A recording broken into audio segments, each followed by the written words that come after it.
सच्चाई सच छुपने नहीं देंगे। आदाब, मैं हूं हाफिज गुलाम सरवर और आप देख रहे हैं देश की सच्चाई। देश में मचा हुआ फिर से कोहराम और इस बार कृष्ण जी हैं, नहीं है राम, क्योंकि भगवान राम का तो बना दिया लोगों ने काम। अब कृष्ण जी का नाम लेकर फिर लेना चाहते हैं वोट और लोकतंत्र पर दिन दहाड़े फिर करना चाहते हैं चोट।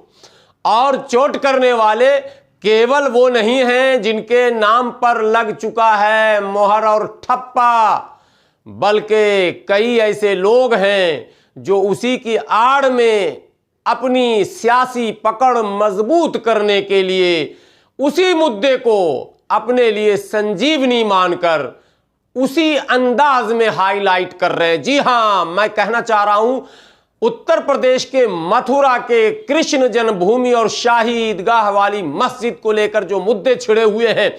पिछले दिनों उत्तर प्रदेश के उप मुख्यमंत्री, जबकि वो कुछ दिनों तक चुप मुख्यमंत्री थे, अब चुप रहने वाले कब तक चुप रहते?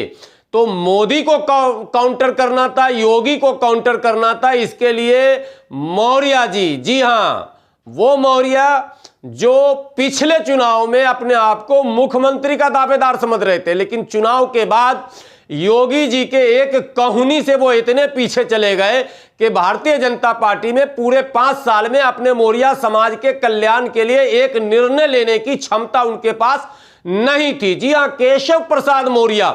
अब चुनाव फिर नजदीक आया और आपने वो दृश्य देखा होगा जब मंच पे इन्हें किनारे कर दिया गया। अब बेचारे फिर सोचे कि जाऊं तो जाऊं कहां, तो भगवान कृष्ण के शरण में पहुंचे और इन्होंने ट्वीट किया कि जी मथुरा और काशी तो हो चुका, अयोध्या और काशी तो हो चुका, अब मथुरा की बारी है। फिर क्या था, तमाम राजनेताओं ने नंबर बनाने का काम शुरू किया। क्या मुसलमान, क्या हिंदू, क्या सिख, क्या जैन, क्या पारसी, क्या मराठी, क्या बंगाली, क्या बिहारी, क्या यूपी, सभी लोग कूद पड़े साहब और लगे इसी को मुद्दा बनाकर अपनी राजनीतिक रोटी सेकने। और मैं ये बातें इसलिए कह रहा हूं कि भारत के तमाम राजनेताओं को जब ये पता है कि साहब 1991 में पीवी नरसिम्हा राव की सरकार ने संसद में एक बिल लाया था और वो बिल आम सहमति से पारित हुआ था, जिस बिल का नाम है place of worship special provision act 1991। जी हां, ये 18 सितंबर 1991 को ये एक्ट जो है आया था और ये एक्ट की शक्ल अख्तियार कर चुका, यानी कि कानून बन चुका। क्या है ये places of worship special provision act और क्यों इसके रहते हुए फिर ये बवाल क्यों मचा हुआ है, क्यों नहीं इस पर कोई बातें हो रही हैं और क्यों अदालतें इन मजे लेने वालों से मजे लेने का अवसर प्रदान कर रही हैं? कई सवाल भारत के प्रधानमंत्री पर सीधा सवाल के क्यों चुप्पी साधे हुए हैं, भारत के गृह मंत्री पर सीधा सवाल के क्यों कन्नी काट रहे हैं और भारत के तमाम अदालतों से कोई माई का लाल सवाल नहीं करता है, लेकिन गुलाम सरवर सवाल करता कि अदालतें ऐसे लोगों को जेल की सलाखों में कब डालेंगी जो भारत में बने हुए तमाम कानूनों की धज्जियां उड़ाते हैं और मंचों से भाषण देते हैं और भाषण देकर दंगा और फसाद फैलाते हैं, देश में अलगाववाद को बढ़ावा देते हैं और देश के अंदर एक ऐसी सोच को पनपने का अवसर दे रहे हैं जिस सोच से देश की एकता और अखंडता को खतरा बढ़ रहा है। जी हां, यह बातें इसलिए मैं कह रहा हूं कि जब यह कानून 1991 में बन गया और जब यह कानून की शक्ल में आ गया तो कोई यदि अदालत जाता और पीआईएल दाखिल करता है कि मथुरा की जो है शाही ईदगाह को तोड़ा जाए, वह कृष्ण जन्मभूमि है, तो उस पीआईएल दाखिल करने वालों पर इकोनॉमिकल पनिशमेंट भी होना चाहिए, साथ में फिजिकल पनिशमेंट भी होना चाहिए, क्योंकि वो अंधा बहरा तो नहीं है, उसे पता है ये कानून बन चुका। कानून है क्या ये भी मैं बता रहा हूं आपको, और इस कानून को सुनने के बाद शायद आप भी समझ जाएंगे कि खेला हो रहा पूरे देश में, और इस खेला में हिंदू मुसलमान दोनों शामिल हैं। मुसलमानों के बेजुबान बादशाह, बेताज बादशाह कहे जाने वाले वो तमाम सियासतदान जी हां, भाईजान, अब्बाजान, चचा जान, भाई सब लोग शामिल हो चुके हैं और सब चाहते भी यही हैं, यही होता रहे, उनका भी काम बने, मेरा भी काम बने, अपना काम बनता, भान में जाए हिंदू मुस्लिम दोनों जनता। ये सोच के साथ सियासत इस देश में परवान चढ़ रही है और एक एक सीढ़ी आगे बढ़ रही है और सत्ता के मंजिल तक पहुंचा रही है। जब सत्ता पर पहुंचने का इतना आसान रास्ता मिल जाए तो आप बताएं कौन मूर्ख सियासतदान होगा जो आपके रोजी रोटी, पढ़ाई लिखाई, दवाई की बात करेगा? कौन मूर्ख राजनेता होगा जो आपके सड़कों की बात करेगा, बिजली की बात करेगा, पानी की बात करेगा, आपके स्वास्थ्य की चिंता करेगा, आपके गरीबी को बदलने की कोशिश करेगा? ऐसा मूर्ख नेता तो हो ही नहीं सकता, क्योंकि सत्ता परमो धर्म में सत्ता प्राप्ति का मार्ग सबसे सरल और आसान यदि कोई है तो वो तो धर्म है। और धर्म के नाम पर जब वोट की बारिश होने लगे तो भला राजनेता कैसे किसी विकास की परिकल्पना करें और कैसे उसकी योजना बनाएं? उन्हें अवसर ही कहां मिलेगा। और अदालतों का जब सरपरस्ती, अदालतों की जब सरप्रस्ती मिल जाए और अदालतें सत्ता के अधीन होने लगे और संविधान का खुलेआम सड़क पर मजाक उड़ने लगे तो भला इस देश की आम जनता को यह अवसर कहां मिलता है कि वो फिर राजनेताओं के इन क्रूर कारनामे, जी हां, मैं शब्द के एक अलग चयन कर रहा हूं, क्रूर कारनामे पर अंकुश लगाने के विषय में कुछ सोच भी सके। क्योंकि भारत धर्म प्रधान देश है, कृषि प्रधान देश नहीं है। यह तो 70 साल से बात चली आ रही थी कि भारत कृषि प्रधान है, लेकिन मैं कह रहा हूं भारत धर्म प्रधान है। यहां गाय दूध नहीं देती, यहां गाय मां भी वोट देती है। जिस देश में गौ मां दूध की जगह पर वोट देने लगे, जिस देश में मंदिर पूजा की जगह पर वोट का अड्डा बन जाए, जिस देश में मस्जिद नमाज की जगह पर सियासत का मरकज बन जाए, उस देश में भला बिजली, सड़क, पानी, स्वास्थ्य, चिकित्सा, रोजी रोटी, पढ़ाई लिखाई, दवाई, कमाई, कौन इस पर बहस करे? प्राइवेट निजीकरण हो तो हो, मजदूरों के मुंह से निवाले छीने तो छीने, लोगों के पेट पर लात पड़े तो पड़े, और रिफॉर्म के नाम पर नए नए बिल लाकर 8 घंटे की ड्यूटी को 12 घंटे में तब्दील कर दिया जाए तो कर दिया जाए, खेतों को पूंजीपतियों के हवाले कर दिया जाए तो कर दिया।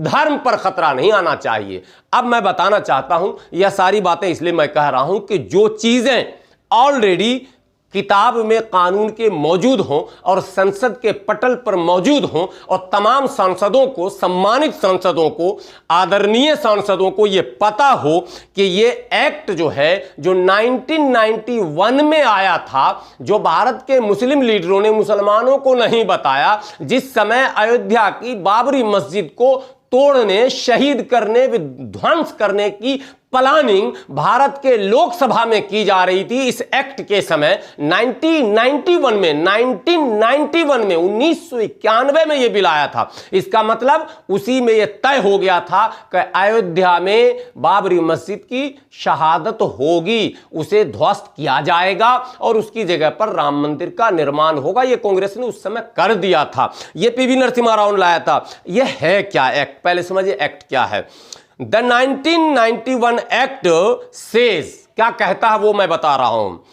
The 1991 Act says that no person shall convert any place of worship of any religious denomination or any section thereof into a place of worship of a different section of the same religious denomination or of a different religious denomination और any section there of. मैं आगे और बातें आपको बताता हूं। आप पूरा बिल मैं आपको भी सुनाना चाहूंगा, आप शायद पूरे बिल को सुनकर समझें कि है क्या।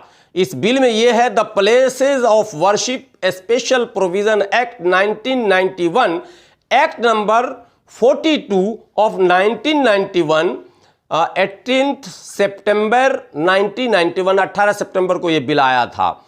और इसमें बिल्कुल पूरी तरह से पाबंदी लगा दी गई है, जो एक माने बार लगाया गया है कि 15 अगस्त 1947 की सुबह तक, 15 अगस्त 1947 की सुबह तक जो भी भारत के धार्मिक स्थल हैं, यानी पूजा स्थल हैं, वर्शिप प्लेस हैं, मस्जिद, मंदिर, गुरुद्वारा, चर्च, बौद्ध विहार, गिरजाघर, तमाम माने मजहबी मकामात जहां इबादतें की जाती हैं, वो 15 अगस्त 1947 की सुबह तक जिस स्थिति में थे अब उसी स्थिति में रहेंगे। कोई भी उसके शबीह को, उसके माने शक्ल को बदलने की कोशिश अगर करेगा तो उस पर दंडनात्मक कार्रवाई होगी। अब आप सवाल ये पैदा होता है, लेकिन हां आगे तो समझ लीजिए, इसमें अयोध्या को छोड़कर, जब ये बिल संसद में आया था तो अयोध्या को छोड़कर कहा गया था, मतलब तभी साफ हो गया था कि अयोध्या को जाना है और अयोध्या की जमीन हिंदुओं के हवाले होनी है। वो तो हो गई, लेकिन जब वो हो गई तो फिर उसके बाद कोई भी दूसरा मुद्दा यदि कोई उठाता है तो अकॉर्डिंग टू वर्शिप एक्ट उस व्यक्ति पर सजा का प्रावधान है, यानी कि उसने इस एक्ट की खिलाफ वर्जी की, यानी कि उसने इस एक्ट को चैलेंज किया। जबकि इसके डिटेल को आप पढ़ेंगे, 20 मिनट लगेगा इसलिए मैं पढ़ नहीं सकता पूरा, जिसमें इसको चैलेंज करने का भी प्रावधान नहीं रखा गया। इसको एकदम लॉक कर दिया गया कि अब इस पर कोई चैलेंज नहीं कर सकता, कोई पीआईएल दाखिल नहीं कर सकता, लेकिन फिर भी हो रहा, अदालतें खामोश एक्सेप्ट कर रही। उसको वही कॉलर पकड़ के अगर खींच ले कि जब तुझे पता है कि ये चीज हो ही नहीं सकता तो फिर तू क्यों आ रहा। मतलब क्या देश के अंदर वातावरण को बिगाड़ने में अब अदालतों का भी रोल होने लगा है क्या? क्यों इस तरह की बातें हो रही है देश में? राजनेताओं को यह अवसर चुनाव में ही क्यों दिया जाता साहब? 5 साल तक मोदी जी की सरकार, योगी जी की सरकार थी, तोड़ना ही था तो तोड़ देते, बनाना ही था तो बना लेते, जो करना ही था तो कर लेते। अब चुनाव जब सर पर आ गया साहब और लगा मामला इनके हाथ से यदि खिसकने, तो अब ये लगे बकने, और फिर राम के बाद अब कृष्ण की शरण में ये सारे राजनेता जा रहे हैं। लेकिन कोई भी सेकुलर पार्टी और नाम नेहाद मुस्लिम पार्टी इस एक्ट का जिक्र नहीं कर रहा है। ये असल मुद्दे हैं। तमाम चैनलों पर इस एक्ट का जिक्र होना चाहिए था। तमाम चैनल के लोगों को यह कहना चाहिए था कि खबरदार, जब यह एक्ट बन चुका है और इसमें तरमीम की गुंजाइश नहीं, यह बदलने का मतलब है संविधान ही बदल दो आप। तो जब गुंजाइश नहीं है, इस पे चैलेंज नहीं किए जा सकते हैं, तो फिर ये आवाजें क्यों उठ रही हैं? देश के वातावरण को दूषित, देश के वातावरण को क्या कहते हैं, इस तरह से बनाने का प्रयास आखिर क्यों किया जा रहा है? और भगवान का नाम लेकर देश में फिर पोलराइज करने का एक नया किस्सा क्यों सुनाया जा रहा है? इन्हीं सब मुद्दों पर फिर मैं आपके सामने दोबारा आऊंगा और the places of worship act 1991 के एक एक और बिंदुओं पर विस्तार से बात कर आपको बताऊंगा कि देश के राजनेता आपको गुमराह कर रहे हैं और कथित तौर पर देश के चौथे स्तंभ कहे जाने वाले ये मीडिया के लोग भी शायद मुद्दों से भटकाकर आपको फिर, अगर आप भटकोगे तो फिर 5 साल तक लटकोगे, जिस तरह से अभी 5 साल तक लटके हुए हो। इसलिए देशवासियों को सचेत और सावधान होने की आवश्यकता है और बुद्धिजीवियों को इस एक्ट पर भरपूर चर्चा करने की जरूरत है, ताकि उस तरह की सोच के लोग बार बार अदालतों में पीआईएल दाखिल कर कर देश के माहौल को बिगाड़ने की कोशिश न करें और अदालतों को भी इस पर सख्त रवैया अख्तियार करने की ज़रूरत है। बने रहे देश की सच्चाई के साथ। इसी तरह के अपडेट के साथ फिर मैं हाजिर होऊंगा। एक विनती, एक गुजारिश कर वापस जाना चाहता हूं कि यदि अब तक आपने देश की सच्चाई चैनल को सब्सक्राइब नहीं किया है तो प्लीज़ सब्सक्राइब कर लेंगे। वीडियो बेहतर लगे तो शेयर ज़रूर करेंगे और कमेंट बॉक्स में अपनी राय देकर ज़रूर बताएंगे कि कैसी लगी ये वीडियो। शुक्रिया।